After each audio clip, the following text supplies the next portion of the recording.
Hello, good morning বন্ধুরা। এখন বাজছে 11টা আর আমার সকালের কাজবাজ সমস্ত কমপ্লিট হয়ে গেছে। আর এইদিকে আমি স্নানটা করে পুজো করে নিয়েছি। আর এরপরে এসেছি রান্না করতে। তো এই যে ভাত বসিয়ে দিয়েছি, দুধটাও গরম হয়ে গেছে। আর বিবেকের বাবা এসেছে বাড়িতে, বাজার থেকে সকালবেলায় বাজার করে নিয়ে এসছে। কী নিয়ে এসছে দাঁড়ান আপনাদের একবার দেখাই।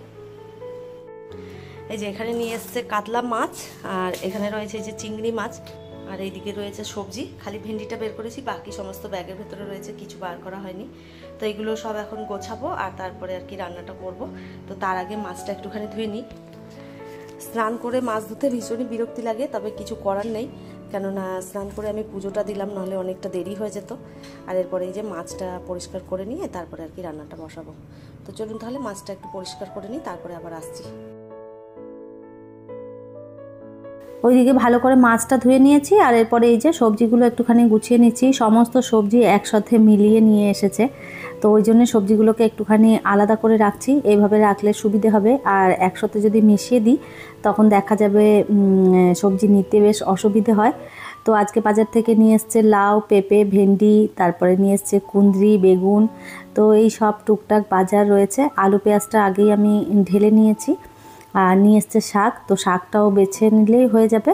আর এরপরে যা যা রান্না করব সবজিগুলোও আর কি কেটে নেব। তো তার আগে সবজিগুলো সব ফ্রিজে ভরে দিচ্ছি। যেগুলো রান্না করব সেইগুলো বাইরে রেখেছি, আর যেগুলো প্রয়োজন নেই সেগুলো সব ফ্রিজে ভরে দিলাম। সবজিপাতি সমস্ত গুছিয়ে রেখেছি। রান্না যা যা করবো সেইগুলো সব কেটে ধুয়ে গুছিয়ে নিয়েছি। এরপরে রান্নাটা শুরু করব। আর আজকে রান্না করব লাউ দিয়ে হচ্ছে চিংড়ি মাছ, আর মাছের ঝোল করব, তার সাথে করব শাক ভাজা। তো যেইগুলো আর কি গোছানো ছিল সেইগুলো গুছিয়েছি। তার আগে ভাতটা বসিয়ে দিয়েছিলাম। ভাতটাও একদম হয়ে গেছে রেডি। এরপরে আমি আর কি ভাতটা আগে গেলে নিই, নাহলে দেখা যাবে নরম হয়ে যাবে। তো ভাতটা নামিয়ে রেখে তারপরে আর কি রান্নাটা বসাবো। টুকটাক এইসব গোছাগুছি কাজকর্ম করতে করতে অনেকটা সময় হয়ে গেছে। এখন বাজে প্রায় ওই 11:30, 11:45 মতন বাজে। তো বিবেকের বাবা বলছে সকালে আর কিছু নাস্তা করার দরকার নেই, একটুখানি মাছ ভাজা দিয়ে ভাত খেয়ে নেব। তো ওই জন্য ভাবলাম শুধু মাছ ভাজা দিয়ে তো আর ভাত খাওয়া যাবে না। তো দুটো কড়াই বসিয়েছি, একটুখানি শাকটাও ওইদিকে ভেজে নেব আর এইদিকে মাছ ভাজাটাও বসিয়ে দেবো। তো শাক ভাজা আর মাছ ভাজা দিয়ে সকালের খাবারটা আর কি খেয়ে নেব। তো সকালবেলায় গরম গরম ভাত খেতে বেশ ভালোই লাগে, তবে অনেকটা বেলা হয়ে গেছে। তো এখন যদি ভাত খাই আবার বেলা করে কখন ভাত খাবো তার কোনো ঠিক নেই। তো যাই হোক, তো খিদেও পেয়েছে, না খেলেও হবে না। তো ভাবলাম একটুখানি কোনো রকম রান্নাটা সেরে নিয়ে তারপরে আর কি খাবারটা খেয়ে নেব।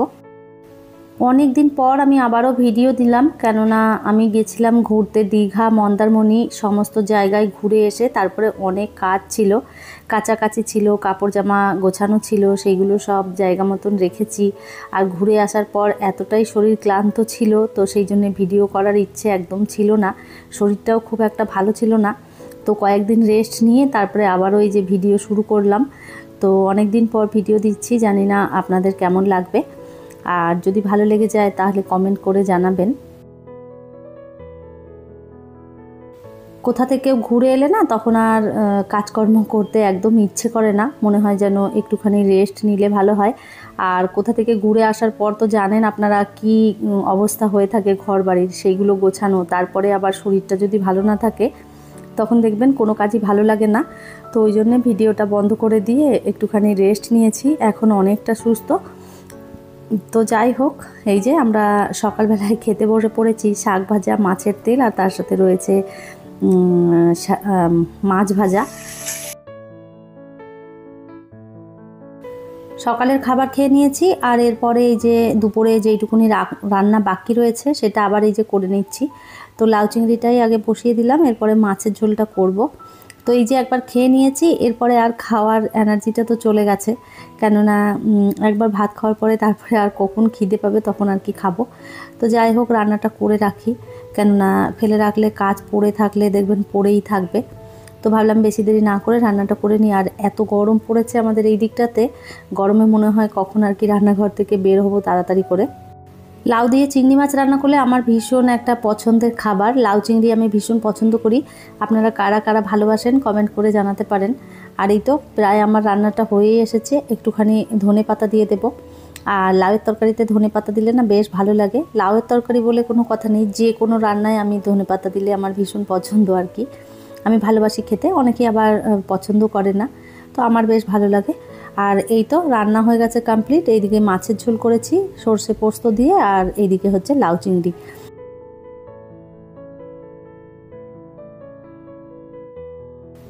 এখন বাজে ওই বিকেল 5:30টার মতন। তো আমরা খাওয়া দাওয়া করে একটুখানি রেস্ট নিয়েছি।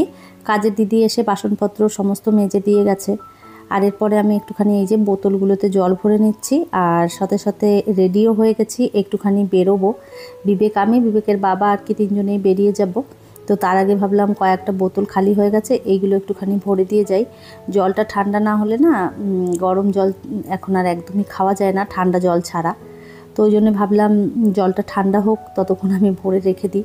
বাসনপত্রগুলো রেখে দিয়ে গেলাম, পরে গোছাবো, এখন সময় নেই, দেরি হয়ে যাবে। অনেক দিন হয়েছে বাজারঘাট কিছুই করা হয়নি, সংসারের জিনিসপত্র সব ফুরিয়ে গেছে। তো ভাবলাম বিকেলবেলায় একটুখানি বেরিয়ে যা যা প্রয়োজন সেইগুলো আর কি কিনে নিয়ে আসব। বিবেকের বাবা থাকলে বেশ সুবিধে হয়, কেননা বাজার করতে করতে অনেকটা ভারী হয়ে যায় ব্যাগ, তখন আমি একা টেনে আনতে পারি না। তো যদিও বা টোটোতে করে আসা হয়, বাজার করতে গেলে আমি স্কুটি নিয়ে যাই না, কেননা স্কুটিতে সামনে যে জায়গাটা রয়েছে ওটা ভীষণ ছোট। কোনো কিছু বাজার করে জায়গাটা মাঝখানে রাখলে না, তখন দেখা যায় যে বড় বেশি কিছু জিনিস ভরে নিলে ব্যাগ তখন আর ওইখানে রাখা যায় না, তো ভীষণ অসুবিধে হয়। আর এই তো আমরা বেরিয়ে পড়েছি।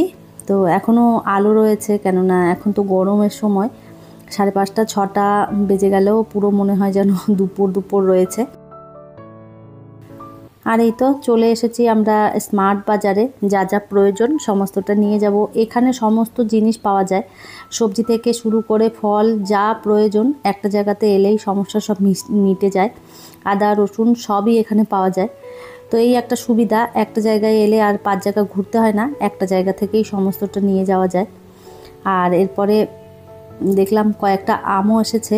তো বাজারে এখন আর হিমসাগর আমটা পাওয়া যায় না, আর মলে দেখলাম যে হিমসাগর আম এসেছে, তো এখান থেকে একটুখানি আমও নিয়ে নিয়েছি। আর এইদিকে বিবেকের বাবা বাদাম টাদাম যা যা প্রয়োজন ছিল সেগুলো নিয়েছে। আর এই জায়গাটা তো আমার ভীষণ পছন্দের জায়গা, আমি এলে একবার ঘুরতে আসি। কী কী নতুন নতুন জিনিসপত্র এসছে সেইগুলো দেখলাম, তো নেওয়া হয়নি কিছুই সেই রকম। আর এরপরে এই যে বিল করতে চলে এলাম, কেনাকাটি সমস্ত হয়ে গেছে। তো এরপরে আর কি বাড়ির দিকে রওনা দেব। অনেকটা সময় কেটেছে মলে ঘুরতে ঘুরতে, কখন যে সময় কেটে যায় বোঝা যায় না। এখন প্রায় বাজে 7:30 পৌনে 8টার মতন। তো এরপরেই যে আমরা বেরিয়ে আর কি বাড়ির দিকে রওনা দিচ্ছি। যা যা জিনিসপত্র কেনাকাটা ছিল সেইগুলো সমস্ত করে বাড়ি চলে এসেছি। আসার পথে ওই দিক থেকে নিয়ে এসেছি পিৎজা। তো বিবেক বললো আজকে পিৎজা খাবো, তো ওই জন্য একটা পিৎজা আনা হয়েছে। তো চা করব সাথে পিৎজা, এটাতেই আজকে হয়ে যাবে রাতের খাবার, কেননা এইসব জিনিসগুলো খেলে না ভীষণ পেট ভার করে। তো ওইদিকে পিৎজা দিতে গিয়ে আর এইদিকে চা পড়ে কি অবস্থা হয়েছে গ্যাসটার দেখুন একবার। আর এই তো চা হয়ে গেছে কমপ্লিট, আর চা খাবো, তারপরে আর কি মুভি চালিয়েছে বিবেকের বাবা একটা, তো একটা ওই ভালো মুভি আর কি লাগিয়েছে ভোগ, ওটাই আর কি দেখবো। তো বিবেক তো তার আগে একদম লাইট টাইট সব বন্ধ করে দিয়েছে, বলছে আজকে সিনেমা হলে আর কি ভিডিও দেখছি। তো যাই হোক, এই যে আমরা চা খাই আর বই দেখতে থাকি। তাহলে চলুন, আমার আজকের ভিডিওটা এই পর্যন্তই, ফিরবো নতুন ব্লগ নিয়ে। ততক্ষণের জন্য সবাই ভালো থাকবেন, সুস্থ থাকবেন, আবারও দেখা হবে নতুন একটি ব্লগে।